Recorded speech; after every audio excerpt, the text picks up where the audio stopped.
আপকি আদালতে cricket star বিরাট কোহলির ওপরে অভিযোগ রয়েছে যে উনি ওনার স্টাইলের ব্যাপারে একটু বেশি খেয়াল রাখেন।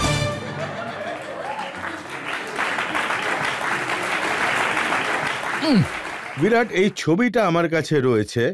এর টাইটেল রয়েছে কোহলি পর ফিদা হুই হাসিনা। এটা হোবার্টের ছবি, ফেব্রুয়ারি 2012-র। একটি মেয়ে পোস্টার নিয়ে মাঠে বসে আছে, তাতে লেখা আছে offer still stand Kohli, my place two night.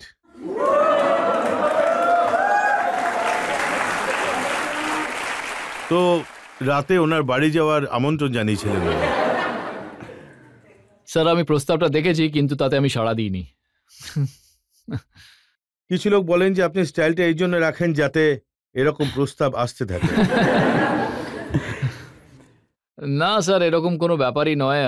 আমার চেষ্টা, স্টাইল তো যখন আপনি ভালো কিছু করেন, তো আপনার যদি সেরকম স্টাইলের কোনো সেন্স থাকে তাহলে সেটা স্টাইল মনে করা হয়। আমার সেরকম কোনো এফর্ট থাকে না একটু স্টাইলিশ থাকা ছাড়া। আপনাকে তকমা দেওয়া হয় যে মোস্ট সেক্সি ব্যাচেলর। তকমা তো স্যার জনগণই দেন, ওনাদেরকে জিজ্ঞাসা করুন। হয়তো জনগণ এই জন্যই দিয়েছেন, তারা আপনার স্টাইল দেখে। এই যে ট্যাটু আপনি বানিয়েছেন। হ্যাঁ, আমার আগে থেকেই শখ ছিল ট্যাটু বানানোর, তাই বানিয়ে নিয়েছি। আর এরকম জিনিস তো মোছা যাবে না, তো মানুষ এইসব দেখে বলে যে আমি স্টাইল মারছি। আমি শুনেছি যখন আপনার বয়স 16, যখন আপনি প্রথমবার ট্যাটু বানিয়েছিলেন, তখন কোচের থেকে খুব বকা খেয়েছিলেন।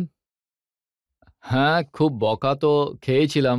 আর গরমেও আমি ফুল স্লিভ টি শার্ট পরতাম যাতে ট্যাটুটা দেখা না যায়। তারপর পরে যখন উনি জানতে পারলেন তখন খুব রাগ করেছিলেন, তো আমি ওনাকে বলি যে আমি আরেকটাও করব।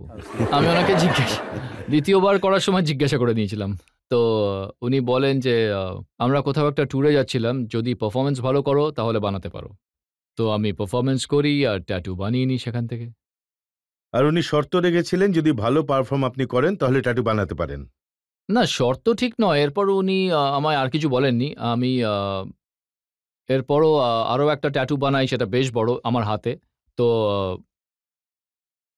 তারপর থেকে আমার পারফরমেন্স খুব ভালো হতে শুরু করেছিল। তো তো আমি ওনাকে বলি যে স্যার, আমার মনে হয় এটা বেশ বড় লাগছে, এটাকে তুলে ফেলি লেজার দিয়ে। তো উনি আমাকে বলেন যে না, এটাকে তুলতে হবে না, পারফরমেন্স তো ভালোই হচ্ছে, তোমার এই ট্যাটু রেখে দাও। তো সেই থেকে আমি এভাবেই রেখে দিয়েছি। তো বিরাট, পারফরমেন্সের হিসেবে যদি আপনি ট্যাটু বানান তাহলে আপনার সারা বডি ট্যাটুতে ভরে যাবে। তাহলে তো গজনীর মতো অবস্থা হয়ে যাবে স্যার। কোচ বলেছিলেন স্টাইলবাজি ছাড়ো আর খেলায় মন দাও। হ্যাঁ, শুরুতে একটু বলতেন, শুরুতে একটু অনেকটাই ডিস্ট্র্যাক্ট হয়ে পড়েছিলাম।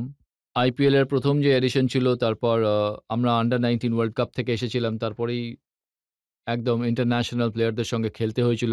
আর প্রতিটা টিমের উপরে টেনশন ছিল, খুব একটা ভালো করে আমি হ্যান্ডেল করতে পারিনি ইনিশিয়াল স্টেজে। তারপর আমি কিছু সময় টিমের বাইরেও ছিলাম। তখন উনি আমাকে বলেছিলেন যে এই সব জিনিস বাদ দিয়ে ফিল্ডে বেশি টাইম স্পেন্ড করো আর খেলাতে মনোযোগ দাও। এই যে স্পাইক হেয়ার স্টাইল আছে, এটাও কি তখনই করেছিলেন? এটা তো স্যার প্রথম থেকেই রয়েছে, মাঝে মধ্যে একটু আধটু চেঞ্জ করি আর কি। কারণ অনেক প্লেয়ারকে আমি দেখেছি হেয়ার স্টাইল চেঞ্জ করেছেন। সচিন তেন্ডুলকরও হেয়ার স্টাইল চেঞ্জ করেছেন। হ্যাঁ, উনি আবার চুল লম্বাও করেছেন। চেঞ্জ করতে থাকেন, কখনো কখনো ভালো লাগে চেঞ্জ করতে। আর সৌরভ গাঙ্গুলিও চেঞ্জ করেছিলেন, সেটা মানুষের পছন্দ হয়নি যখন ফিল্ডে চুল উঠতে দেখলেন। এতে আমি কোনো কমেন্ট করব না। আর ধোনি যখন লম্বা চুল কেটে ছোট করে নিলেন, সেই ব্যাপারে কমেন্ট করবেন? সেই ব্যাপারে উনি আমাকে নিজেই বলেছিলেন, অ্যাকচুয়ালি খুব ইরিটেট হয়ে পড়েছিলেন, এত লম্বা চুল খেলার সময় সামলানো খুবই মুশকিল। তো যখন উনি চুল কাটালেন, বম্বেতে লোকাল দোকানে চা খেতে চলে গিয়েছিলেন আর লোকজন ওনাকে চিনতেও পারেনি। তো উনি সেই ব্যাপারটার প্রায় 1-1.5 মাস সুযোগ নিয়েছিলেন। আপনার মধ্যে বেশ স্টাইল আছে, আপনার জামা কাপড় পরার মধ্যে, চুলেতে, ট্যাটুতে। কিন্তু আমি শুনেছি যে বিরাট কোহলি স্টাইল বাজ, এত বড় প্লেয়ার, বাংলাদেশে একবার নাকি তার প্যান্ট পিছলে নেমে গিয়েছিল।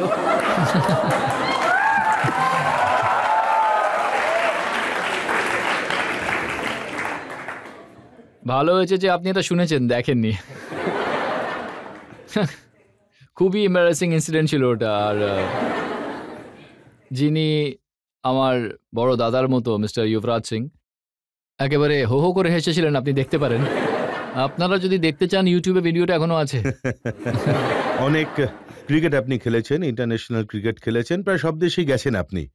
তো এমন কোন বোলার আছে যাকে মেরে আপনি সব থেকে বেশি আনন্দ পেয়েছেন? স্যার মলিঙ্গাকে সবথেকে কঠিন বোলার মনে করা হয়।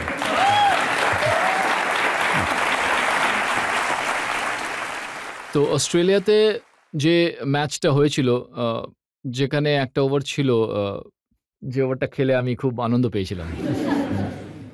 আর কোনো ইচ্ছা অপূর্ণ রয়েছে কি যে এই বোলারকে আমি এখনো মারিনি, আমার হাত থেকে এখনো বেঁচে রয়েছে? না স্যার, এমন কোনো ইন্টেনশন থাকে না যে আজ এই বোলারের আমি কিনা বানাবো, তবে না, না এমন কোনো ইন্টেনশন থাকে না ম্যাচ খেলতে নামার আগে। তবে এটা হয় যখন আপনি কোনো বোলারের এগেইনস্টে বেশি রান করে ফেলেন। আর তখন এই কথাটাই রটে যায় যে এটা একটা কনটেস্ট হয়ে গেল। কিন্তু এরকম মাইন্ডসেট আগে থেকে থাকে না যে এই বোলারকে টার্গেট করব।